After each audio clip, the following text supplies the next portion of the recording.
ఓం శాంతి 17/7/2025 మధురమైన పిల్లలు, ఉన్నతంగా తయారవ్వాలంటే ఏ కర్మేంద్రియమూ మోసం చేయడం లేదు కదా అని మీ లెక్కాపత్రాన్ని ప్రతిరోజు చూసుకోండి. కళ్ళు చాలా మోసగిస్తాయి. వాటి విషయంలో జాగ్రత్తగా ఉండండి. ప్రశ్న: అన్నింటికన్నా చెడు అలవాటేమిటి? దాని నుండి రక్షించుకునేందుకు ఉపాయమేమిటి? జవాబు: అన్నింటికన్నా చెడు అలవాటేమిటంటే నాలుక యొక్క రుచికి వశమవ్వడం. ఏదైనా మంచి పదార్థాన్ని చూస్తే దాచిపెట్టుకుని తింటారు. దాచిపెట్టడం అనగా దొంగతనం చేయడం. దొంగతనం రూపీ మాయ కూడా అనేకులను ముక్కు చెవులతో పట్టుకుంటుంది. దీని నుండి రక్షించుకునేందుకు సాధనమేమిటంటే, ఎప్పుడైనా బుద్ధి ఎటువైపైనా వెళ్ళినట్లయితే స్వయానికి స్వయమే శిక్ష విధించుకోండి. చెడు అలవాట్లను దూరం చేసుకునేందుకు మీకు మీరు బాగా చివాట్లు పెట్టుకోండి. ఓం శాంతి. ఆత్మాభిమానులుగా అయి కూర్చున్నారా? మేము ఆత్మాభిమానులుగా అయి కూర్చున్నామా మరియు తండ్రిని స్మృతి చేస్తున్నామా అంటూ ప్రతి ఒక్క విషయం గురించి మిమ్మల్ని మీరు ప్రశ్నించుకోవాల్సి ఉంటుంది. శివశక్తి పాండవ సైన్యం అన్న గాయనం కూడా ఉంది. ఇక్కడ శివబాబా సైన్యం కూర్చుని ఉన్నారు కదా. ఆ దైహికమైన సైన్యంలో కేవలం యువత మాత్రమే ఉంటారు. వృద్ధులు మరియు పిల్లలు మొదలైన వారు ఉండరు. ఈ సైన్యంలోనైతే వృద్ధులు, పిల్లల, యువత మొదలైన వారంతా కూర్చున్నారు. ఇది మాయపై విజయాన్ని పొందేందుకున్న సైన్యము. ప్రతి ఒక్కరూ మాయపై విజయాన్ని పొంది తండ్రి నుండి అనంతమైన వారసత్వాన్ని తీసుకోవాలి. మాయ చాలా ప్రబలమైనదని పిల్లలకు తెలుసు. కర్మేంద్రియాలే అన్నిటికన్నా ఎక్కువ మోసగిస్తాయి. ఈరోజు ఏ కర్మేంద్రియం మోసం చేసింది అన్నది కూడా చాట్లో రాయండి. ఈరోజు ఫలానా ఆమెను చూశాను, ఆమెను ముట్టుకోవాలి, ఇది చేయాలి, అది చేయాలి అని మనసు కలిగింది. కళ్ళు చాలా నష్టపరుస్తాయి. ప్రతి ఒక్క కర్మేంద్రియాన్ని చూడండి. ఏ కర్మేంద్రియం అన్నింటికన్నా ఎక్కువగా మోసగిస్తుంది? ఈ విషయంలో సూరదాసుని ఉదాహరణ కూడా ఇస్తారు. మిమ్మల్ని మీరు పరిశీలించుకోవాలి. కళ్ళు చాలా మోసగిస్తాయి. మంచి మంచి పిల్లలను కూడా మాయ మోసగించేస్తుంది. సేవ బాగా చేస్తారు, కాని కళ్ళు మోసం చేస్తాయి. వీటిపై ఎంతగానో గమనిక పెట్టవలసి ఉంటుంది. ఎందుకంటే ఇవి శత్రువులు కదా. అవి మన పదవిని భ్రష్టం చేసేస్తాయి. వివేకవంతులైన పిల్లలెవరైతే ఉన్నారో వారు మంచి రీతిలో నోట్ చేసుకోవాలి. డైరీ జేబులో ఎప్పుడూ ఉండాలి. ఏ విధంగా భక్తి మార్గంలో బుద్ధి ఇతర వైపులకు పరిగెడుతూ ఉంటే తమను తాము గిచ్చుకుంటారో, అలాగే మీరు కూడా స్వయానికి శిక్ష విధించుకోవాలి. కర్మేంద్రియాలు మోసగించడం లేదు కదా అని చాలా అప్రమత్తంగా ఉండాలి. అక్కడి నుండి పక్కకు తప్పుకోవాలి. అలాగే నిలబడి చూడకూడదు కూడా. స్త్రీ పురుషుల మధ్య చాలా అలజడి ఉంటుంది. చూడడంతోనే కామ వికారపు దృష్టి వెళ్తుంది. అందుకే సన్యాసులు కళ్ళు మూసుకుని కూర్చుంటారు. కొందరు సన్యాసులైతే స్త్రీలకు వెనుతిరిగి కూర్చుంటారు. ఆ సన్యాసులు మొదలైన వారికేం లభిస్తుంది? మహా అయితే 10-20 లక్షలు కోట్లు జమ చేసుకుంటారు. కాని మరణిస్తే అదంతా సమాప్తం. మళ్లీ మరుసటి జన్మలో జమ చేసుకోవాల్సి ఉంటుంది. పిల్లలైన మీకేదైతే లభిస్తుందో అది అవినాశీ వారసత్వంగా అయిపోతుంది. అక్కడ ధనం యొక్క లోభమే ఉండదు. దేని గురించైనా కష్టపడేందుకు అక్కడ ఎటువంటి అప్రాప్తి ఉండనే ఉండదు. కలియుగ అంతిమానికి మరియు సత్యుగ ఆదికి రాత్రికి పగలకు ఉన్నంత తేడా ఉంటుంది. అక్కడైతే అపారమైన సుఖం ఉంటుంది. ఇక్కడ ఏమీ లేదు. బాబా ఎల్లప్పుడూ చెప్తూ ఉంటారు, సంగమం అన్న పదంతో పాటు పురుషోత్తమ అన్న పదాన్ని తప్పకుండా రాయండి. పదాలు స్పష్టంగా చెప్పాలి. అర్థం చేయించడానికి సహజమవుతుంది. మనుషుల నుండి దేవతలుగా తయారు చేసేందుకు భగవంతునికి ఎంతో సమయం పట్టదు అంటారు. మరి దేవతలుగా తయారు చేసేందుకు, నరకవాసులను స్వర్గవాసులుగా తయారు చేసేందుకు తప్పకుండా సంగమయుగంలోనే వస్తారు కదా. మనుషులైతే ఘోర అంధకారంలో ఉన్నారు. స్వర్గమంటే ఏమిటి అనేది తెలియనే తెలియదు. ఇతర ధర్మాల వారైతే స్వర్గాన్ని చూడను కూడా చూడలేరు. అందుకే బాబా అంటారు, మీ ధర్మం చాలా సుఖాన్నిచ్చేది, దానిని స్వర్గం అంటారు. కాని మేం కూడా స్వర్గంలోకి వెళ్ళొచ్చు అని భావించరు. ఈ విషయం ఎవ్వరికీ తెలీదు. భారతవాసులు ఈ విషయాన్ని మర్చిపోయారు. స్వర్గానికి లక్షల సంవత్సరాలు అంటారు. 3000 సంవత్సరాల క్రితం స్వర్గం ఉండేదని క్రిస్టియన్లు స్వయం అంటారు. లక్ష్మీనారాయణలను భగవాన్ భగవతి అంటారు. తప్పకుండా భగవంతుడే భగవాన్ భగవతిగా తయారు చేస్తారు. కావున శ్రమ చేయవలసి ఉంటుంది. ప్రతిరోజు మీ లెక్కాపత్రాన్ని చూసుకోవాలి. ఏ కర్మేంద్రియం మోసగించింది అని చూసుకోవాలి. నాలుక కూడా తక్కువైనదేమీ కాదు. ఏదైనా మంచి పదార్థాన్ని చూశారంటే దాచుకుని తినేస్తారు. అది కూడా పాపమేనని భావించరు. అది కూడా దొంగతనమే అయినట్లు కదా. అందులోనూ శివబాబా యజ్ఞం నుండి దొంగతనం చేయడం చాలా తప్పు. 1 పైసా తీసినా, 1,00,000 రూపాయలు తీసినా దొంగతనమే అవుతుంది. చాలామందికి మాయ ముక్కు పట్టుకుంటూ ఉంటుంది. ఈ చెడు అలవాట్లన్నింటినీ తొలగించి వేయాలి. మీకు మీరే చివాట్లు పెట్టుకోవాలి. ఎప్పటి వరకైతే చెడు అలవాట్లుంటాయో అప్పటి వరకు ఉన్నత పదవిని పొందలేరు. స్వర్గంలోకి వెళ్లడం అనేది గొప్ప విషయమేమీ కాదు. కాని రాజారాణులెక్కడా, ప్రజలెక్కడా? తండ్రి అంటారు, కర్మేంద్రియాలను చాలా చెక్ చేసుకోవాలి. ఏ కర్మేంద్రియం మోసగిస్తుంది అని చూసుకోవాలి. లెక్కపత్రం చూసుకోవాలి. ఇది వ్యాపారం కదా. తండ్రి అర్థం చేయిస్తున్నారు, నాతో వ్యాపారం చేయాలంటే, ఉన్నత పదవిని పొందాలంటే శ్రీమతంపై నడవండి. తండ్రి డైరెక్షన్ ఇస్తారు. అందులో కూడా మాయ విఘ్నాలను కలిగిస్తుంది. ఆ డైరెక్షన్ పాటించనివ్వదు. తండ్రి అంటారు, మర్చిపోకండి. పొరపాట్లు చేసినట్లయితే ఎంతో పశ్చాత్తాపడతారు. ఎప్పటికీ ఉన్నత పదవిని పొందలేరు. ఇప్పుడైతే మేము నరుని నుండి నారాయణునిగా అవుతాము అని సంతోషంగా అంటారు. కాని మిమ్మల్ని మీరు ప్రశ్నించుకుంటూ ఉండండి. కర్మేంద్రియాలు ఎక్కడా మోసగించడం లేదు కదా. మీ ఉన్నతిని పొందాలంటే తండ్రి ఏ డైరెక్షన్ అయితే ఇస్తారో దాన్ని అమల్లోకి తీసుకురండి. మొత్తం రోజంతటి లెక్కాపత్రాన్ని చూసుకోండి. పొరపాట్లయితే ఎన్నో జరుగుతూ ఉంటాయి. కళ్ళు ఎంతగానో మోసగిస్తూ ఉంటాయి. వీరికి తినిపించాలి, కానుకనివ్వాలి అని దయ కలుగుతూ ఉంటుంది. తమ సమయాన్ని ఎంతగానో వ్యర్థం చేసుకుంటారు. మాలలోని మణులుగా అవ్వడంలో ఎంతో శ్రమ ఉంది. 8 రత్నాలు ముఖ్యమైనవి.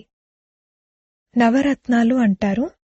అందులో ఒకరు బాబా, మిగిలిన వారు 8 మంది. బాబా స్మృతి చిహ్నం కూడా మధ్యలో కావాలి కదా. ఏదైనా గ్రహచారం పట్టుకుంటే నవరత్నాల ఉంగరం మొదలైనవి ధరింపజేస్తారు. పురుషార్థం చేసే ఎంతో మందిలో నుండి 8 మంది పాస్వేత్ ఓనర్లుగా వెలువడతారు. 8 రత్నాల మహిమ ఎంతగానో ఉంది. దేహాభిమానంలోకి రావడంతో కర్మేంద్రియాలు ఎంతగానో మోసగిస్తాయి. శిరస్సుపై పాపాలెంతగానో ఉన్నాయి అని భక్తిలో కూడా చింత ఉంటుంది కదా. దానపుణ్యాలు చేస్తే ఆ పాపాలు తొలగిపోతాయని భావిస్తారు. సత్యుగంలో చింత యొక్క విషయమేదీ ఉండదు. ఎందుకంటే అక్కడ రావణరాజ్యమే ఉండదు. అక్కడ కూడా ఇటువంటి విషయాలున్నట్లయితే ఇక స్వర్గానికి మరియు నరకానికి తేడా ఏమీ ఉండదు. మీరు ఇంత ఉన్నత పదవిని పొందేందుకు భగవంతుడు కూర్చుని చదివిస్తున్నారు. తండ్రి గుర్తుకు రాకపోతే కనీసం చదివించే టీచరైనా గుర్తుకు రావాలి. అచ్చా, పోనీ మా తండ్రే సద్గురు అన్న విషయమైనా స్మృతి చేయండి. మనుషులు ఆసురి మతంపై తండ్రిని ఎంతగా తిరస్కరించారు. తండ్రి ఇప్పుడు అందరికీ ఉపకారం చేస్తారు. పిల్లలైన మీరు కూడా ఉపకారం చేయాలి. ఎవరికీ అపకారం చేయకూడదు, చెడు దృష్టి కూడా ఉండకూడదు. దానివల్ల తమను తామే నష్టపరుచుకుంటారు. ఆ వైబ్రేషన్ల ప్రభావం ఇక ఇతరులపై కూడా పడుతుంది. తండ్రి అంటారు, ఇది చాలా పెద్ద లక్ష్యం. రోజూ మీ లెక్కాపత్రాన్ని చూసుకోండి. ఎటువంటి వికర్మలను తయారు చేసుకోలేదు కదా. ఈ ప్రపంచమే వికర్మల ప్రపంచం, వికర్మల కాలం. వికర్మాజీతులైన దేవతల కాలం గురించి ఎవరికీ తెలీదు. తండ్రి అర్థం చేయిస్తున్నారు, వికర్మాజీతుల కాలం గడిచి 5000 సంవత్సరాలయింది. ఆ తర్వాత మళ్లీ వికర్మల కాలం ప్రారంభమవుతుంది. రాజులు కూడా వికర్మలే చేస్తూ ఉంటారు. తండ్రి అంటారు, కర్మ అకర్మ వికర్మల గతులను నేను మీకు అర్థం చేయిస్తాను. రావణ రాజ్యంలో మీ కర్మలు వికర్మలుగా అవుతాయి. సత్యుగంలో కర్మలు అకర్మలుగా ఉంటాయి, వికర్మలుగా అవ్వవు. అక్కడ వికారాలు అన్న మాటే ఉండదు. జ్ఞానమనే ఈ 3వ నేత్రం ఇప్పుడు మీకు లభించింది. ఇప్పుడు పిల్లలైన మీరు తండ్రి ద్వారా త్రినేత్రులుగా, త్రికాలదర్శులుగా అయ్యారు. మనుషులెవరూ అలా తయారు చేయలేరు. మిమ్మల్ని తయారు చేసేవారు తండ్రే. మొదట ఆస్తికులుగా అయినప్పుడే త్రినేత్రులుగా, త్రికాలదర్శులుగా అవుతారు. మొత్తం డ్రామా రహస్యమంతా బుద్ధిలో ఉంది. మూలవతనం, సూక్ష్మవతనం, 84 జన్మల చక్రం అంతా బుద్ధిలో ఉంది. ఆ తర్వాత ఇతర ధర్మాలు వస్తాయి, వృద్ధి చెందుతూ ఉంటారు. ఆ ధర్మస్థాపకులను గురువులు అనరు. సర్వులకు సద్గతినిచ్చే సద్గురు ఒక్కరే. మిగిలిన వారెవ్వరూ సద్గతినివ్వడానికి రారు. వారు ధర్మస్థాపకులు. క్రైస్తును స్మృతి చేయడం ద్వారా సద్గతేమీ లభించదు. వికర్మలు వినాశనం అవ్వవు.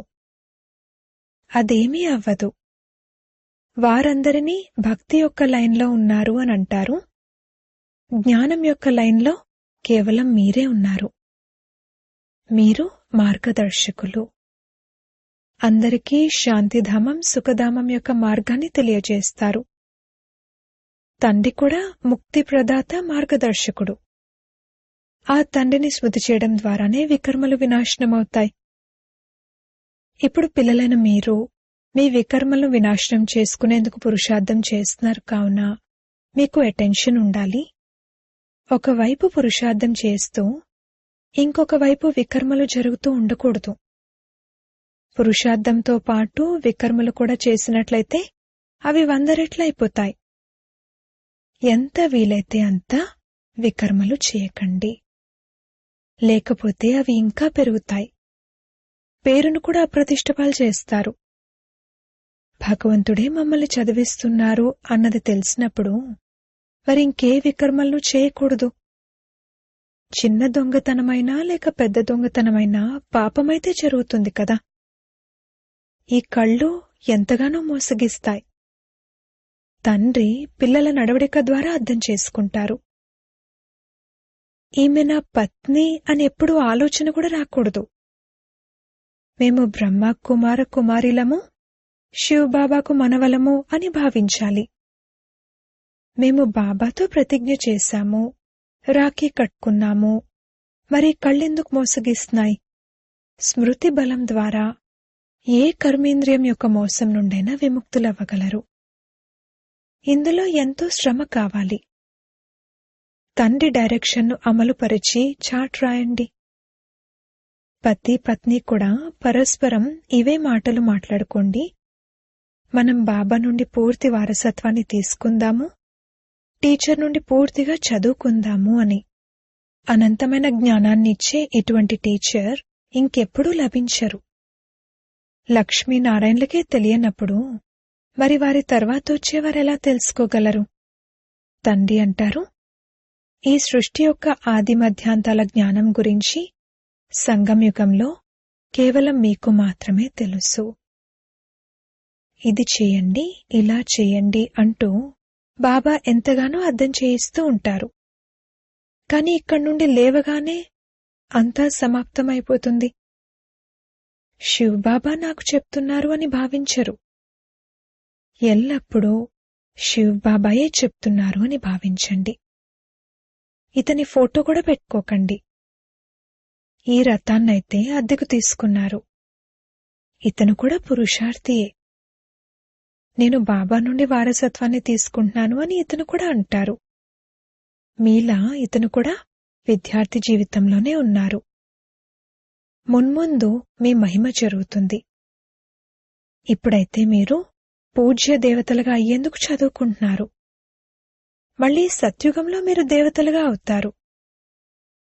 ఈ విషయాలన్నింటినీ ఒక్క తండ్రి తప్ప ఇంకెవ్వరూ అర్థం చేయించలేరు.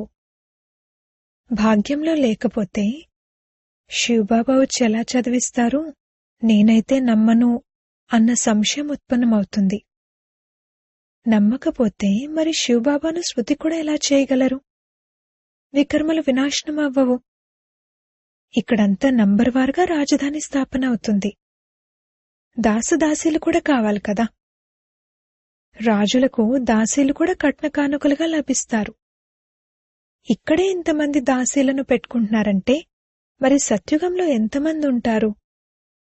దాసదాసీలుగా అయ్యే విధంగా అటువంటి ఢీలా పురుషార్థాన్ని చేయకూడదు. బాబా, నేను ఇప్పుడే మరణిస్తే ఏ పదవి లభిస్తుంది అని బాబాను అడగచ్చు. బాబా వెంటనే చెప్తారు. మీ లెక్కాపత్రాన్ని మీరే చూసుకోండి. అంతిమంలో నంబర్వారుగా కర్మాతీత అవస్థ ఏర్పడుతుంది. ఇది సత్యమైన సంపాదన. ఆ సంపాదనలో రాత్రింబవళ్లు ఎంత బిజీగా ఉంటారు. సట్టా వ్యాపారం చేసేవారు ఒక చేత్తో భోజనం చేస్తూ ఉంటారు, ఇంకొక చేత్తో ఫోన్లో తమ కార్యవ్యవహారాలు నడుపుతూ ఉంటారు. ఇప్పుడు చెప్పండి, అటువంటి వ్యక్తి జ్ఞానంలో నడవగలరా? మాకు ఖాళీ ఎక్కడుంది అని అంటారు. అరే, సత్యమైన రాజ్యం లభిస్తుంది. తండ్రిని కేవలం స్మృతి చేసినట్లయితే వికర్మలు వినాశనమవుతాయి. అష్టదేవతలు మొదలైన వారిని కూడా స్మృతి చేస్తారు కదా. వారి స్మృతి ద్వారానైతే ఏమీ లభించదు. బాబా పదే పదే ప్రతి ఒక్క విషయంపై అర్థం చేయిస్తూ ఉంటారు. ఇక తర్వాత ఎవ్వరూ ఫలానా విషయం గురించి అర్థం చేయించలేదు అని అనడానికి లేదు. పిల్లలైన మీరు సందేశం కూడా అందరికీ ఇవ్వాలి. ఏరోప్లేన్ నుండి కూడా కరపత్రాలను వేసేందుకు ప్రయత్నించాలి. శివ్ బాబా ఇలా చెప్తున్నారు అని అందులో రాయండి. బ్రహ్మ కూడా శివ్ బాబాకు సంతానం. వారు ప్రజాపిత. కావున వారు తండ్రే, వీరు తండ్రే. శివ్ బాబా అని అనడంతో కూడా చాలా మంది పిల్లలకు ప్రేమ అశ్రువులు వస్తాయి. బాబాను వారు ఎప్పుడూ చూడను కూడా చూడలేదు. బాబా, మేమెప్పుడొచ్చి మిమ్మల్ని కలుసుకుంటాము? బాబా, బంధనం నుండి విడిపించండి అని రాస్తారు. చాలామందికి బాబా యొక్క మరియు యువరాజు యొక్క సాక్షాత్కారం కూడా కలుగుతుంది. మున్ముందు ఎంతో మందికి సాక్షాత్కారాలు కలుగుతాయి. అయినా పురుషార్థమైతే చేయవలసి ఉంటుంది. భగవంతుణ్ణి స్మృతి చేయండి అని మనుషులకు మరణించే సమయంలో కూడా చెప్తారు. మీరు కూడా చూస్తారు. చివరి సమయంలో మనుషులు చాలా పురుషార్థం చేస్తారు, స్మృతి చేయడం మొదలుపెడతారు.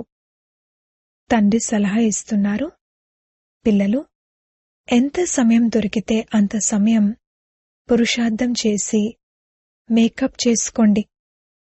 పోగొట్టుకున్న సమయం యొక్క లోటును భర్తీ చేయండి. తండ్రి స్మృతిలో ఉంటూ వికర్మలను వినాశనం చేసుకున్నట్లయితే ఆలస్యంగా వచ్చినా కూడా ముందుకు వెళ్ళిపోవచ్చు. ఉదాహరణకు, ట్రైన్ లేట్ అయితే అది ఆ లేట్ అయిన సమయాన్ని త్వరగా ముందుకు వెళ్లి కవర్ చేస్తుంది కదా. అలాగే మీరు కూడా ఇక్కడ సమయం లభిస్తుంది కాబట్టి మేకప్ చేసుకోండి. త్వరగా ముందుకు వెళ్లి ఆ లోటును భర్తీ చేసుకోండి. ఇక్కడికొచ్చి సంపాదించుకోవడం మొదలుపెట్టండి. ఇలా ఇలా చెయ్యండి, మీ కళ్యాణం చేసుకోండి అని బాబా సలహా కూడా ఇస్తారు. తండ్రి శ్రీమతంపై నడవండి. విమానాల ద్వారా కరపత్రాలను వేయండి. తద్వారా వీరు యథార్థమైన సందేశాన్ని ఇస్తున్నారు అని మనుషులు అర్థం చేసుకోగలుగుతారు. భారత్ ఎంత పెద్దది, అందరికీ తెలియాలి. తద్వారా బాబా మాకు తెలియలేదు అని ఎవ్వరూ అనకూడదు. అచ్చా, మధురాతి మధురమైన సికిలదే పిల్లలకు మాతా పిత బాప్దాదాల ప్రియ స్మృతులు మరియు గుడ్ మార్నింగ్. ఆత్మిక పిల్లలకు ఆత్మిక తండ్రి నమస్తే. ధారణ కొరకు ముఖ్య సారము. మొదటి పాయింట్, వివేకవంతులుగా అయి స్వయాన్ని చెక్ చేసుకోవాలి. కళ్ళు మోసం చేయడం లేదు కదా. ఏ కర్మేంద్రియానికి వశమై తప్పుడు కర్మలు చేయకూడదు. స్మృతి బలం ద్వారా కర్మేంద్రియాల మోసం నుండి విముక్తులవ్వాలి. రెండవ పాయింట్, ఈ సత్యమైన సంపాదన కొరకు సమయాన్ని కేటాయించాలి. ఆలస్యంగా వచ్చిన పురుషార్థం ద్వారా మేకప్ చేసుకోవాలి. త్వరగా వెళ్లి ఆ లోటును భర్తీ చేసుకోవాలి. ఇది వికర్మలను వినాశనం చేసుకునే సమయం. అందుకే ఎటువంటి వికర్మలు చేయకూడదు. వరదానము. బాలకులు మరియు యజమానులు అన్న పాఠం ద్వారా నిరహంకారి మరియు నిరాకారి భవ. బాలకులుగా అవ్వడం అనగా హద్దు జీవితం పరివర్తన అవ్వడం. ఎవరెంత పెద్ద దేశానికి యజమాని అయినా, ధనానికి లేక పరివారానికి యజమాని అయినా, తండ్రి ఎదురుగా అందరూ బాలకులే. బ్రాహ్మణ పిల్లలను మీరు కూడా బాలకులుగా అవుతారు. కావున మీరు నిశ్చింత చక్రవర్తులు. మరియు భవిష్యత్తులో మీరు విశ్వానికి యజమానులుగా అవుతారు. నేను బాలక్ సో మాలిక్ను. ఈ స్మృతి సదా నిరహంకారి నిరాకారి స్థితిని అనుభవం చేయిస్తుంది. బాలకులు అనగా పిల్లలుగా అవ్వడం, అనగా మాయ నుండి రక్షించబడడం. స్లోగన్. ప్రసన్నతే బ్రాహ్మణ జీవితం యొక్క పర్సనాలిటీ. కావున సదా ప్రసన్న చిత్తులుగా ఉండండి. అవ్యక్త సూచనలు. సంకల్పాల శక్తిని జమ చేసుకుని శ్రేష్ఠ సేవకు నిమిత్తులుగా అవ్వండి. ఏ కార్యాన్ని అయితే ఈ రోజుల్లోని అనేక మంది పదంపతులు చేయలేకపోతున్నారో, మీ ఆ ఒక్క సంకల్పము ఆత్మలను పదమాపదంపతులుగా చేయగలదు. అందుకే శ్రేష్ఠ సంకల్ప శక్తిని జమ చేసుకోండి. శ్రేష్ఠ సంకల్ప శక్తిని ఎంత స్వచ్ఛంగా చేసుకోండంటే కొద్దిగా కూడా వ్యర్థం యొక్క అస్వచ్ఛత ఉండకూడదు. అప్పుడు ఈ శక్తి అద్భుతమైన కార్యాన్ని చేస్తుంది. అచ్చా, ఓం శాంతి.